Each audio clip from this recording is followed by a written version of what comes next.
In 2023, Apple did something they swore they'd never do. They killed the Lightning cable, their billion-dollar baby that kept you locked into their ecosystem. But here's the thing that'll blow your mind. It wasn't Tim Cook's decision. It wasn't the board of directors. It wasn't even American shareholders. The order came from a group of people in Belgium that most Americans couldn't even name. And what they did to Apple, they're about to do to every tech company on Earth. Meet the Brussels. Picture a world where Brussels, not Wall Street or Beijing, writes the rulebook and global giants comply without a second thought. That's the Brussels effect, a phenomenon introduced in 2012 by Columbia law professor Anu Bradford to describe how the European Union's rules spill over its borders purely through market forces. With over 450 million consumers and a GDP of roughly $16 trillion, the EU is one of the world's largest markets. For many firms, it's simply too costly to design one product for Europe and another for everywhere else. That's exactly what happened to Apple. They pulled their iPhone 14 and SE models from EU shelves in December 2024 when the new USB-C mandate kicked in and promptly announced it would adopt USB-C everywhere, not just to keep European regulators happy, but to avoid splitting its manufacturing lines. But the Brussels effect doesn't only apply to a product's physical features. Consider data privacy. After the General Data Protection Regulation, GDPR, took effect in 2018,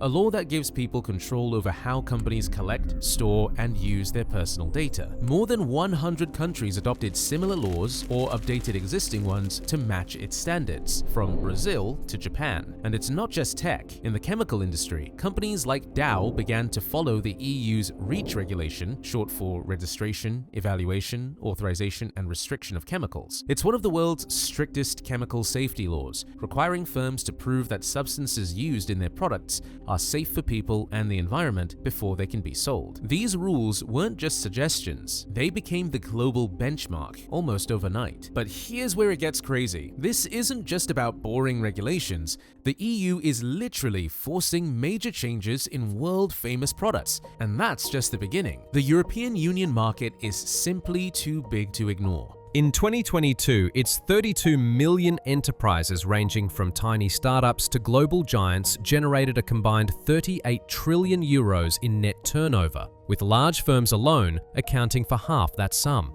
Trying to build separate product lines for Europe and the rest of the world is costly and complex. Rather than juggling multiple variants, nearly 8 in 10 US companies took steps to align globally with GDPR standards within months of its rollout. That's why, when Brussels writes a rule, firms often elevate it to their default everywhere so they can sell one consistent product rather than dozens of localized versions. On top of market logic, the legal risks are too severe to ignore. Under GDPR, fines can reach 20 million euros or 4% of global turnover, whichever is higher, and applied to any company handling EU residents' data no matter where it's based. Meta was hit with a record-breaking 1.2 billion euro fine in May 2023 for transferring EU user data to the US, while Amazon faced a 746 million euro penalty in 2021 for GDPR violations. Google has paid over 300 million euros in cumulative GDP fines across multiple cases. By 2018, Fortune Global 500 firms had already spent $7.8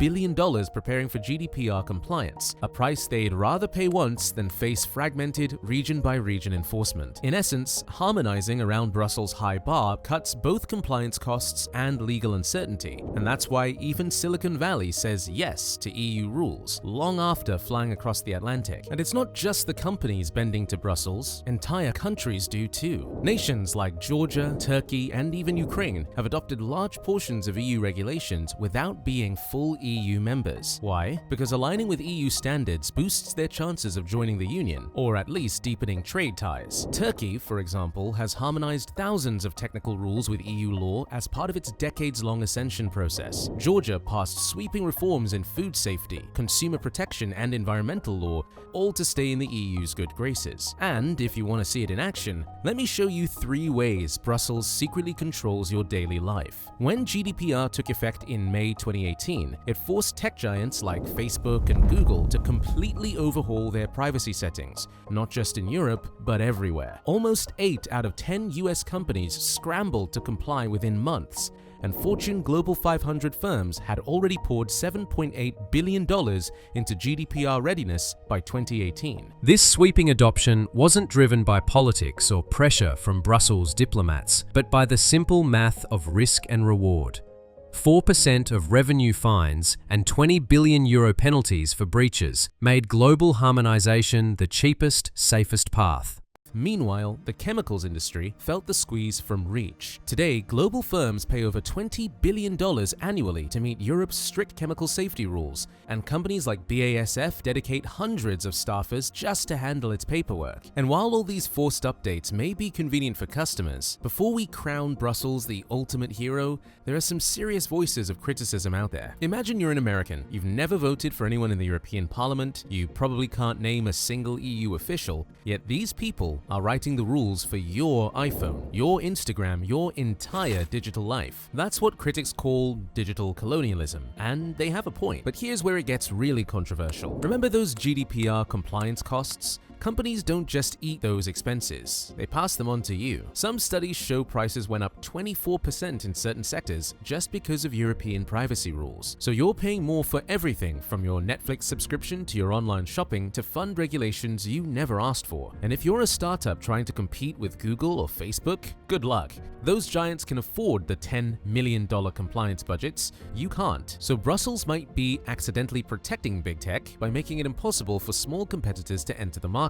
The EU's response? We're protecting human rights and leading the world. But is it leadership when you're forcing your values on everyone else? That's the trillion-dollar question. And speaking of competition, you might wonder, can't America or China push back against this European dominance? Well, the case is that Europe, the United States, and China each wield unique global influence, but only Brussels rules the rulebook. In 2023, the EU accounted for 14.3% of world goods exports and 13.7% of imports, making its market power unrivaled in setting standards that others follow. By contrast, the US leads in soft power. Hollywood films captured nearly 70% of global box office revenue in 2024, and Silicon Valley's platforms still set the pace in social media and cloud services. Yet, America's love for deregulation means fewer uniform rules for companies to export, often leaving partners to navigate a maze of federal and state laws rather than a single American standard. China pushes its own state-led frameworks, like the 2021 Personal Information Protection Law,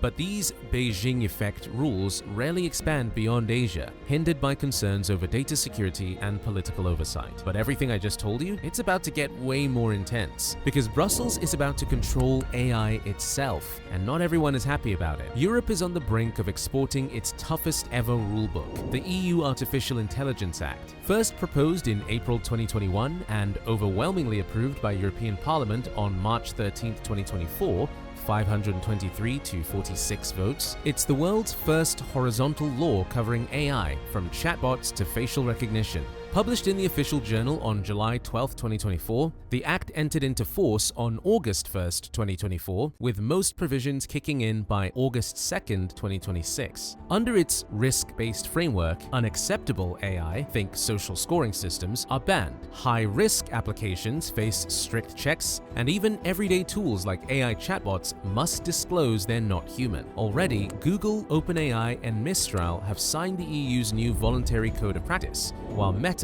refuses, warning that onerous rules could stifle innovation and expose trade secrets. Critics from Amnesty International to La Quadrata du Net argue the act still lets big tech off the hook, skirting a total ban on live facial recognition and relying too much on self-regulation risks they say could undermine human rights. Meanwhile, over 30 jurisdictions are eyeing EU-style AI laws, from Brazil to Japan, tracking Brussels' lead in global policy. With its AI laws set to reshape everything from data centers to your smartphone, Brussels may soon hold the world's default AI rulebook if debate heats up even further. As you see, Europe's quiet power is reshaping our phones, privacy, and soon may do the same with AI. Will the AI Act bring a safer digital world or stifle innovation? Let us know what you think, and make sure to subscribe so you don't miss any new videos.